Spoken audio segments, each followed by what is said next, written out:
கிறிஸ்துவில் பிரியமான மகிமை தொலைக்காட்சி நேயர்களே, ஜெபத்தின் மகிமை என்கிற இந்த நிகழ்ச்சியின் மூலமாக உங்களை மீண்டுமாக காண்பதிலே மிகுந்த மகிழ்ச்சி அடைகிறோம். கர்த்தர் தாமே உங்களையும் உடைய குடும்பங்களையும் உடைய தொழில்களையும் உடைய எதிர்பார்ப்புகளையும் ஏற்ற நாட்களிலே அபரிமிதமான ஆசீர்வாதங்களின் மூலமாக ஆசீர்வதித்து வழிநடத்துவாராக. நிகழ்ச்சிக்குள் கடந்து செல்வோம். இந்த நாளில் நம்முடைய ரஷ்யாவுக்கும் உக்ரைனுக்கும் நடக்கிற யுத்தம், பயங்கரமான யுத்தம் நடந்து கொண்டிருந்தது. அதில் நிறைய சேதங்கள், அழிவுகள் எல்லாம் இருக்கக்கூடிய சூழ்நிலையில் அந்த உக்ரைனில் நம்முடைய அன்னை தெரசாவினுடைய மிஷனரிஸ் ஆஃப் சேரிட்டிஸ் அந்த அமைப்பை சேர்ந்த 2 கன்னியாஸ்திரிகள், அவங்க பேர் ரோசலா நுதாங்கி 65 வயசு, இன்னொன்று ஆன் ஃப்ரீடா 48 வயது.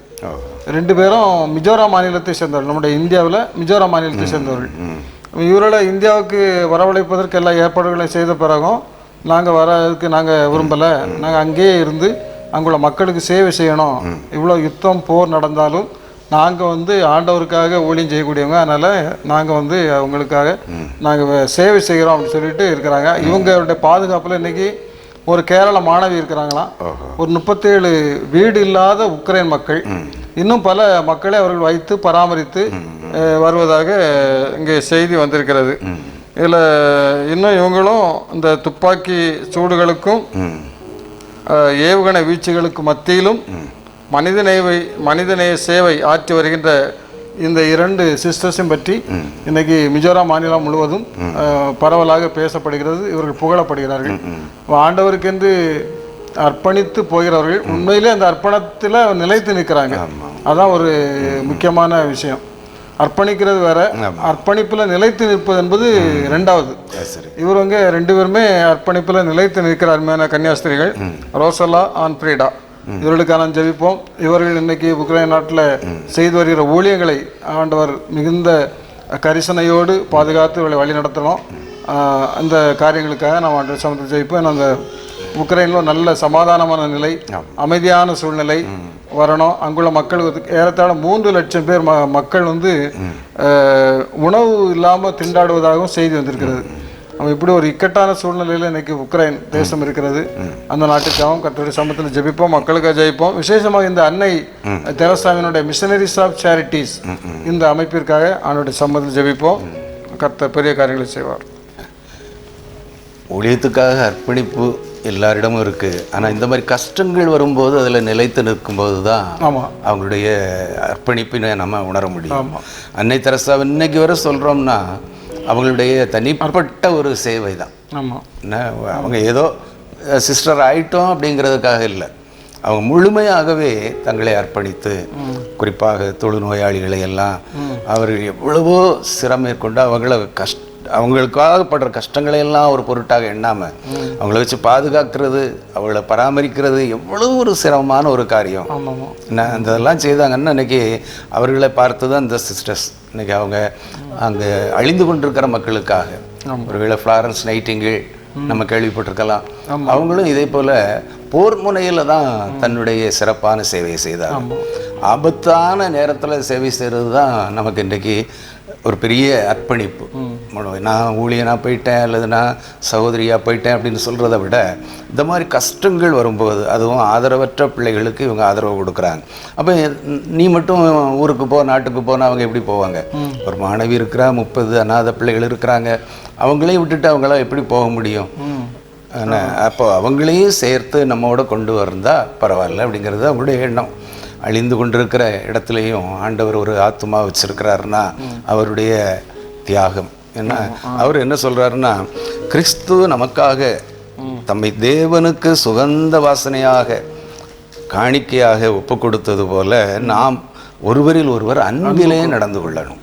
என்ன, கிறிஸ்துவின் அன்பு தான் முக்கியம். ஆனால் விசுவாசம், நம்பிக்கை, அன்பு, இந்த 3 நிலைத்திருக்கிறது. இவைகளில் அன்பே பெரியது. பவுலடிகளார் சொல்ற கிறிஸ்துவின் அன்பு என்னை நெருக்கி ஏவுகிறது. ஒரு கிறிஸ்தவர்களை துன்பப்படுத்தினவன் என்னுடைய வாயிலிருந்து இந்த வார்த்தை வருதுன்னா அவர் எவ்வளவா ஆண்டவருக்குள்ள ஈர்க்கப்பட்டிருப்பார் அப்படிங்கிறத நம்ம உணர முடியுது. அதே போல் இந்த சிஸ்டர்ஸ் செய்கிற சேவைகளை, குறிப்பாக அந்த இடத்துல அமைதி நிலவணும். இன்னும் பார்த்தீங்கன்னா நம்முடைய பக்கத்தில் இருக்கிற அந்த இலங்கையும் கொஞ்சம் நினச்சி பார்க்க வேண்டியது. பயங்கரமான ஒரு சூழ்நிலையில் இருக்கிறாங்க. இது சீனா இதை பயன்படுத்திக்கிட்டு எப்படிடா உள்ள காலை நுழைக்கலாம், இந்த வறுமையை பயன்படுத்திக்கிட்டு, இந்த நெருக்கடியை பயன்படுத்திக்கிட்டு உள்ளே வந்தால் இந்தியாவையும் சேர்த்து விழுங்கிடலாமா, பொருளாதாரத்தில் ரொம்ப ரொம்ப கஷ்டப்பட்டு இருக்கிறாங்க. ஆமாம், விலைகள்லாம் தாறுமாற. ஆமாம், ஒரு டீ 100 ரூபாய். பாருங்க எப்படி குடிக்க முடியும். பிள்ளைகளுக்கு பரீட்சை எழுதுறதுக்கு பேப்பர் இல்லைன்னு பரீட்சையே நடத்தலையா. ஒரு எந்த ஒரு உணவுப் பொருளாக எடுத்தாலும் அவங்க பயங்கரமான ஒரு சூழ்நிலையில் இருக்கிறாங்க. உக்ரைனில் ஒரு பக்கம் உக்ரைன் போர் இன்னைக்கு நமக்கும் பாதிப்பை தான் ஏற்படுத்திக்கிட்டு இருக்கு. அவங்க கொன்று குவித்து கொண்டு இருக்கிறான். ஆனால் அவனுடைய பக்கத்தில் ஏராளமான பேர் சாகுறாங்க. அப்படி ஒருத்தருக்கு ஒருத்தர் கொலை வெறியோட அந்த போரை நடத்தும் போது இந்த உலகத்தில் சமாதானம் இப்படி இருக்கும். ஆண்டவர் இந்த உலகத்தில் சமாதானத்தை தர வந்தவர். இலங்கைக்காக உக்ரைனுக்காக நம்ம ஜெபிப்போம். கர்த்தர் பெரிய காரியங்களை செய்வார். எங்களை அளவில்லாமல் நேசிக்கும் நல்ல ஆண்டவரே, இந்த பரிசுத்தமான மகிமையான வேலைக்காக நமக்கு நன்றி செலுத்துகிறோம். இந்த நாட்களிலும் ஆண்டவரே விசேஷமாக நாங்கள் உக்ரைன் தேசத்திற்காக உடைய சமூகத்தில் ஜெபிக்கிறோம். ஆண்டவரே, போரினால் பெரிய சேதங்களையும் உயிரிழப்புகளையும் சந்தித்து கொண்டிருக்கிற அந்த தேசத்திலே ஆண்டவரே சமாதானம் தேவை, ஆண்டவர் ஒரு அமைதி தேவை என்பதற்காக உடைய சமூகத்தில் ஜெபிக்கிறோம். ஆண்டவரே, அங்குள்ள மக்கள் ஆண்டவரே சந்தோஷத்தோடு சமாதானத்தோடு வாழ வேண்டும் என்று உடைய சமூகத்திலே நாங்கள் கெஞ்சுகிறோம். ஆண்டவர், ஏறத்தாழ 3 லட்சத்திற்கும் அதிகமான மக்கள் உணவில்லாத நிலையிலே வாழ்ந்து கொண்டிருக்கிற ஒரு சூழ்நிலையிலையும் நாங்கள் செய்தியில் வாசிக்கிறோம். ஆண்டவரே, இந்த நாட்களில் இப்படிப்பட்ட கொடிய சூழ்நிலைகள் மத்தியிலும் கொடிய அழிவின் மத்தியிலும் ஆண்டவருடைய தியாகத்தின் அன்பை நினைத்து இந்த நாளிலும் மனிதநேயமே மேலானது, மனிதரிடம் அன்பு காட்டுவதே மேலானது, ஒருவரையொருவர் நேசிக்க வேண்டும், ஒருவரில் ஒரு அன்பு கூற வேண்டும் என்ற உண்மையான வேதத்தின் சத்தியத்தை தன்னுடைய மனதிலே பதித்தவர்களாக பணியாற்றி கொண்டிருக்கிற ரோசல்லா, ஆன்ஃப்ரீடா என்ற 2 கன்னியாஸ்திரிகளுக்காக நம்முடைய சமூகத்தில் ஜெபிக்கிறோம். கர்த்ததாமே அவருடைய உண்மையான அர்ப்பணிப்புக்காக நமக்கு நன்றி செலுத்துகிறோம். அவருடைய உண்மையான சேவைக்காக நமக்கு நன்றி செலுத்துகிறோம். தேவன் அவர்களுக்கு கொடுத்து வருகிற விசுவாச வாழ்க்கைக்காக நமக்கு நன்றி செலுத்துகிறோம். ஆண்டவரே, இந்த நாட்களில் அவருடைய பராமரிப்பில் இருக்கிற 37 உக்ரைன் குடும்பத்தில் உள்ள மக்களுக்காக இன்னும் ஆண்டவர் ஒரு கேரள மாணவிக்காக ஜெபிக்கிறோம். கர்த்ததாமே ஒரு பெரிய பாதுகாப்பை அவர்களுக்கு கொடுக்க வேண்டும் என்று ஜெபிக்கிறோம். அருமையான 2 கன்னியாஸ்திரிகளையும் ஆண்டவரே எந்த விதமான சேதமும் இல்லாமல் ஆண்டவர் நீர் பாதுகாத்துக் கொள்ள வேண்டும் என்று ஜெபிக்கிறோம். இப்படி அநேக ஆண்டவரே அன்னை தெரசாவின் மிஷனரி ஆஃப் சேரிட்டிஸ் மூலம் ஆண்டவர் செயல்படுத்தி கொண்டிருக்கிற அநேக கன்னியாஸ்திரிகளுக்காக உடைய சமூகத்தில் ஜெபிக்கிறோம். ஆண்டவரே, அவர்களெல்லாம் தங்கள் தியாகத்தாலும் அர்ப்பணிப்பினாலும் அநேகரை மனிதர்களை நேசித்து அவர்களுக்கு உதவி செய்கிற ஆண்டவரே நீர் கொடுத்த கிருபைகளுக்காக நமக்கு நன்றி செலுத்துகிறோம். ஆண்டவரே, தொடர்ந்து ஆண்டவரே உக்ரைனில் சமாதானத்தை நாங்கள் வாஞ்சிக்கிறோம். ஆண்டவரே, நாங்கள் விரும்புகிறோம். ஆண்டவரே, அதுபோல் இந்த நாட்களில் ஆண்டவரே எங்களுடைய அருகில் உள்ள இலங்கை தேசத்திற்காக ஜெபிக்கிறோம். ஆண்டவர், அந்த நாட்டிலும் கூட மக்களுக்கான அந்த பொருட்கள் வாங்க இயலாத நிலையில் மக்கள் மிகுந்த மனவேதனை இருப்பதை பார்க்கிறோம். ஆண்டவரே, பொருட்களுடைய விலைகள் எல்லாம் ஆண்டவர் அதிகமாய் உயர்ந்து வாங்க முடியாத சூழ்நிலையில் மக்கள் காணப்படுகின்றார்கள். உணவு பற்றாக்குறை வருகிறது. ஆண்டவரே, அவர்களுக்கு வாழ்வதற்கு வழி இல்லாத நிலையிலே அந்த தேசத்தில் உள்ள மக்கள் ஆண்டவரே மிகுந்த துன்பத்திற்குள்ளும் துயரத்துக்குள்ளும் நெருக்கத்திற்குள்ளும் வாழ்வதாக நாங்கள் செய்தியில் வாசிக்கிறோம். ஆண்டவரே, நீர் அந்த மக்களுக்கு ஒரு பெரிய ஒரு விடுதலை கொடுக்க வேண்டும் என்று ஜெபிக்கிறோம். கர்த்ததாமே உம்முடைய வானத்தின் பலகணிகளை திறந்து ஆண்டவரே உம்முடைய பிள்ளைகளுக்கு நீர் ஆசீர்வதிக்க வேண்டும் என்று ஜெபிக்கிறோம். ஆண்டவரே, கர்த்தராமே நீர் யுத்தத்தின் தலகர்த்தராய் இருந்து ஆண்டவரே அந்த தேசத்திலே ஆண்டவரே உம்முடைய வல்லமையினால் ஆண்டவரே தேசத்தில் ஒரு மீண்டும் ஆண்டவரே ஒரு நல்ல நன்மைகள் கிடைக்க ஆண்டவரே மக்களுக்கு ஒரு சந்தோஷமான வாழ்க்கை அமைய ஆண்டவரே நீர் கிருபை செய்ய வேண்டும் என்று நாளிலே ஜெபிக்கிறோம். கர்த்தர் பெரிய காரியங்களை செய்வீராக. உடைய சமூகத்தில் ஜெபித்திருக்கிறோம். ஆண்டவரே, நீர் எல்லா காரியங்களையும் பொறுப்படுத்தி செய்வதற்கு நமக்கு நன்றி செலுத்துகிறோம். மீட்பர் இயேசுவின் ஜெபிக்கிறோம் எங்கள் ஜீவனுள்ள நல்ல பிதாவே, ஆமென். மார்ச் மாதம் 22ஆம் தேதி அது உலக தண்ணீர் தினம். இந்த உலக தண்ணீர் தினத்தில் இந்த மார்ச் 22ஆம் தேதி அல்லது கொண்டாடப்படுகின்ற இந்த வருடத்தினுடைய இந்த தலைப்பு என்னன்னா நிலத்தடி நீர். உலக தண்ணீர் தினத்திற்கு ஐநா சபை கொடுத்திருக்கிற தலைப்பு நிலத்தடி நீர். அவன் நிலத்தடி நீரை பாதுகாக்க வேண்டும்.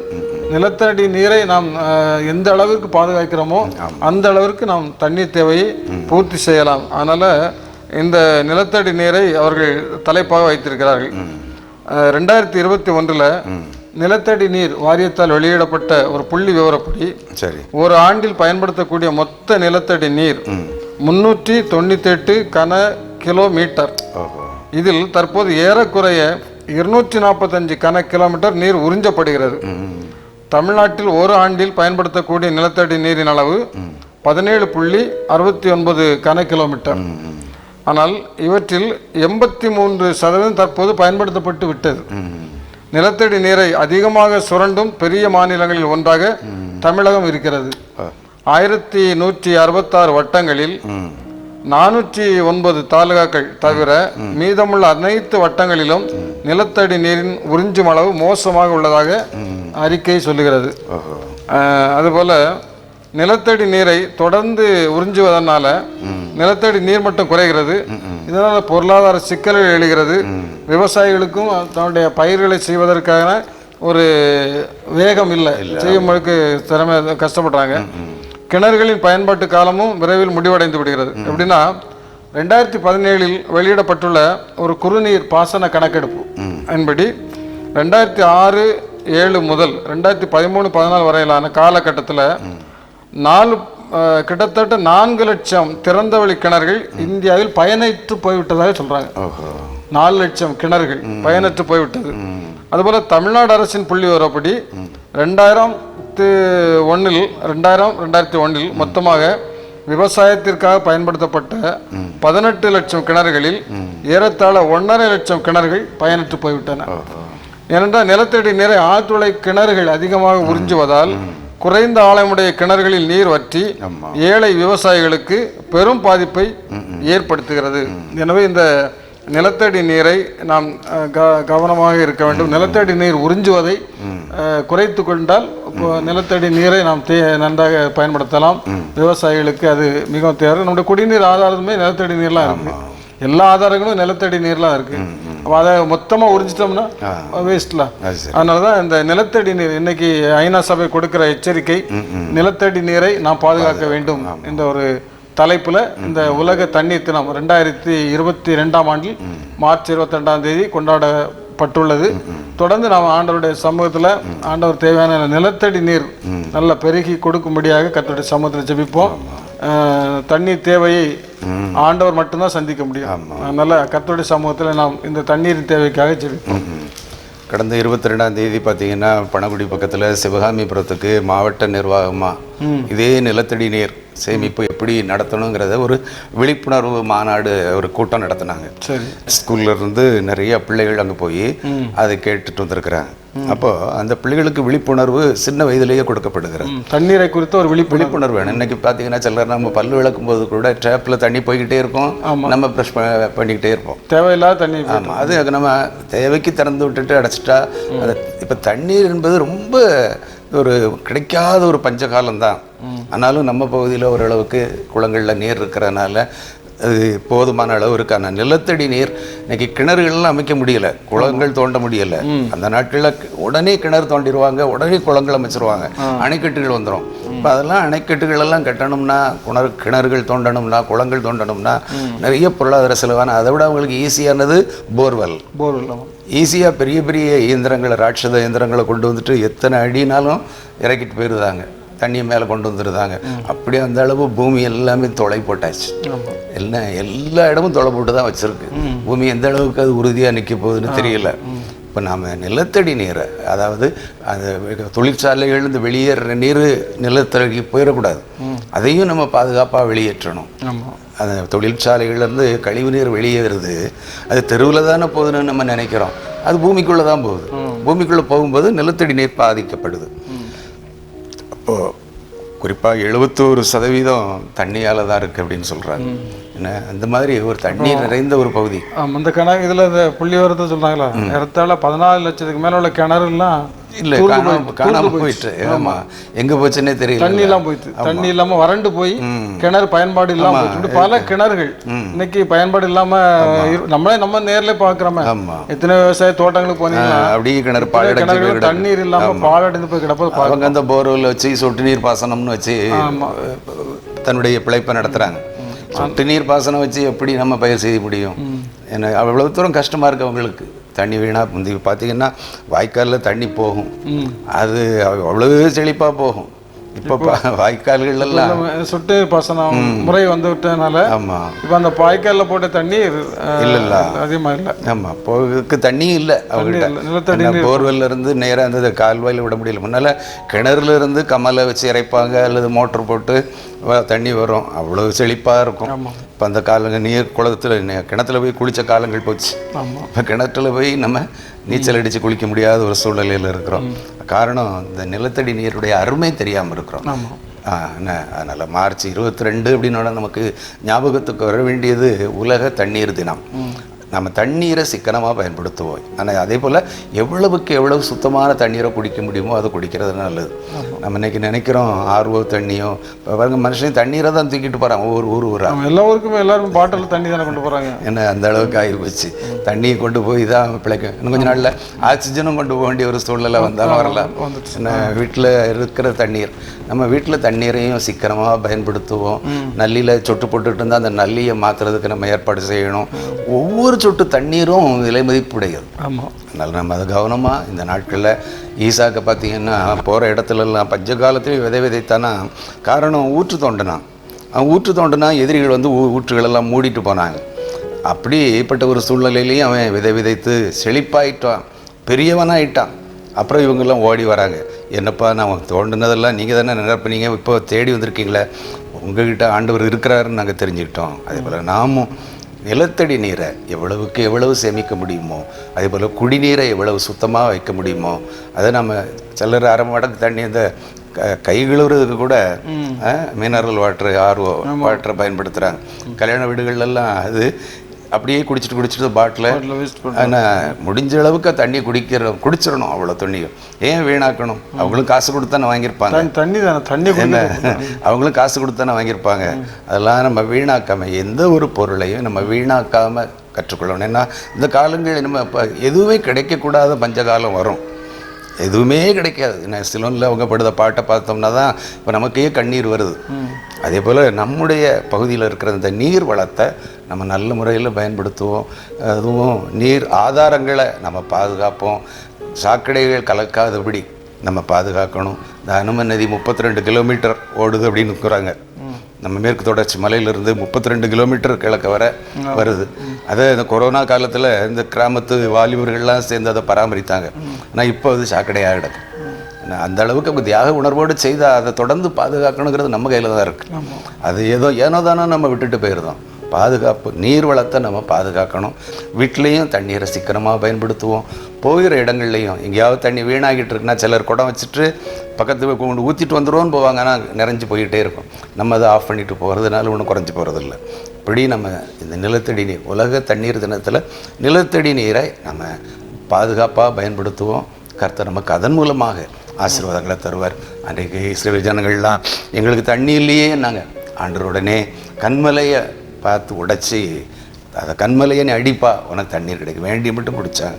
இன்றைக்கி ஆண்டவர் நமக்கு கண்மலையாக இருக்கிறார். அவருடைய கிருபை தான் நமக்கு இன்றைக்கி தண்ணீர் கிடைத்து கொண்டிருக்கிறது.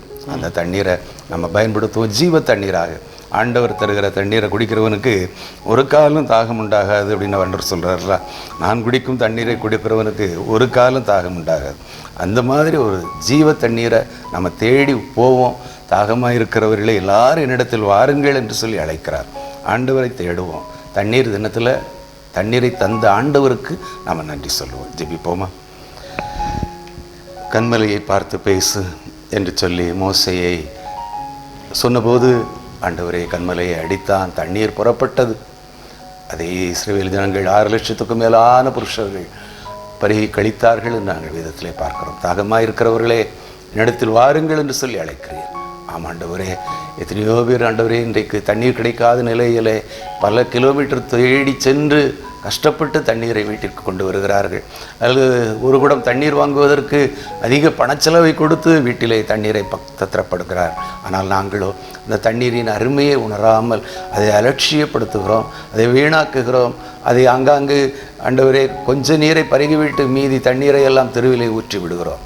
அப்படிப்பட்ட ஒரு நிலை இல்லாதபடி உலக தண்ணீர் தினத்திலே தண்ணீரின் அருமையை நாங்கள் உணர்ந்து அதை சேமிக்கிற மக்களாய் நாங்கள் காணப்பட நீர் உதவி செய்யும் சுவாமி.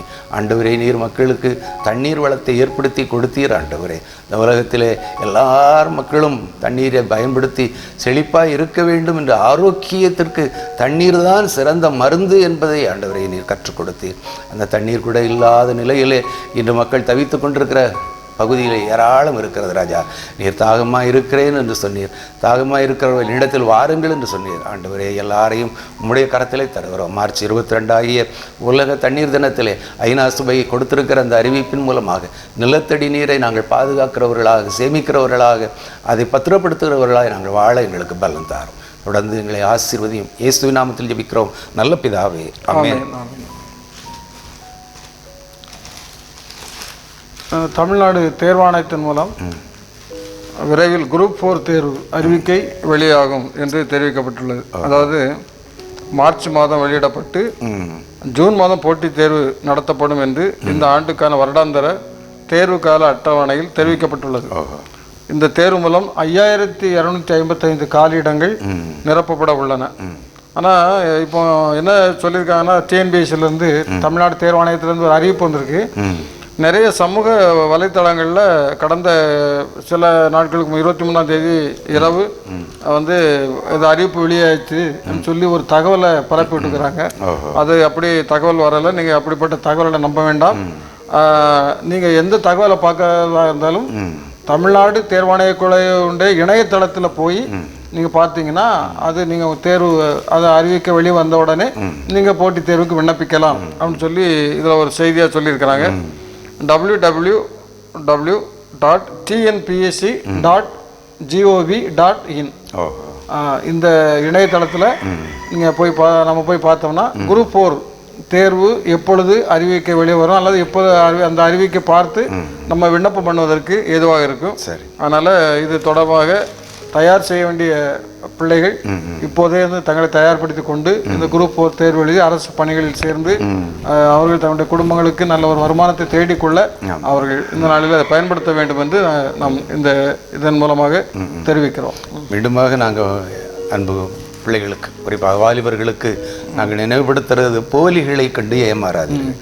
இன்றைக்கி போலி எந்த இடத்தை பார்த்தாலும் தவறான தகவல்கள், பணத்தை சம்பாதிக்கணும்.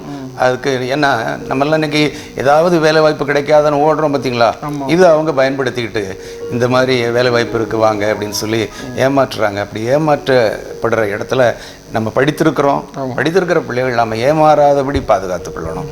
அதேபோல் நம்முடைய பகுதியில் வருகிற 27ஆம் தேதி வேலைவாய்ப்பு, தனியார் வேலைவாய்ப்பு முகாம் இன்ஜினியரிங் காலேஜில் நடக்குன்னு மாண்புமிகு சபாநாயகர் அறிவிப்பு கொடுத்துருக்குறாங்க.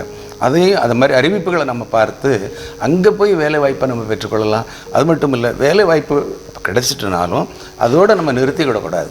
படிக்கணும், நிறைய படிக்கணும். போட்டித் தேர்வுக்கென்று அதிகமாக நம்ம ஆயத்தப்படுத்தி கொண்டே இருக்கணும். ஒரு சமயத்தில் ஒரு சகோதரியை தெரியும், ஒரு குறிப்பிட்ட ஒரு வங்கியில் வேலை பார்த்துட்டு இருக்காங்க.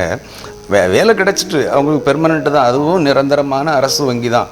ஆனாலும் இன்னும் பல தேர்வுகளை எழுதுவோன்னு சொல்லி தேர்வு எழுதி உயர்வு பெற்றதையும் நாங்கள் கேள்விப்பட முடிஞ்சது.